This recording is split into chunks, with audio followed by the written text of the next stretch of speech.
আমি doctor Mohammad Golam Hossain, cardiologist, হৃদরোগ বিভাগ, প্রাইম মেডিকেল কলেজ হাসপাতাল। আমি বিভাগীয় প্রধান হিসেবে কর্তব্যরত আছি। এখানে বুকের ব্যথা সম্বলিত যে সমস্ত রোগী আছেন তাদের চিকিৎসা করা হয়। স্পেশালি হৃদরোগ বিষয়ে যে সমস্ত রোগী এখানে আসেন তাতে হার্ট অ্যাটাকের রোগী এখানে বেশি প্রাধান্য পায় এবং তাদের জন্যই এখানে স্পেশাল ব্যবস্থা করা আছে।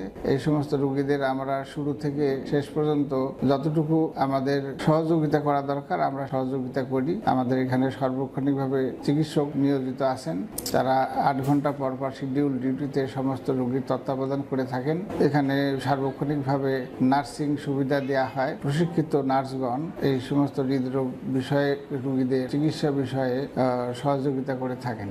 আর সেই সাথে এর সাথে রিলেটেড হৃদরোগ সাথে রিলেটেড ডায়াবেটিস, হাইপারটেনশন আরো অন্যান্য সমস্যাগুলাও পাশাপাশি চিকিৎসা পেয়ে থাকেন। আন্তরিকভাবে যতদূর সম্ভব আমরা রোগী ভালো করার চেষ্টা করে থাকি।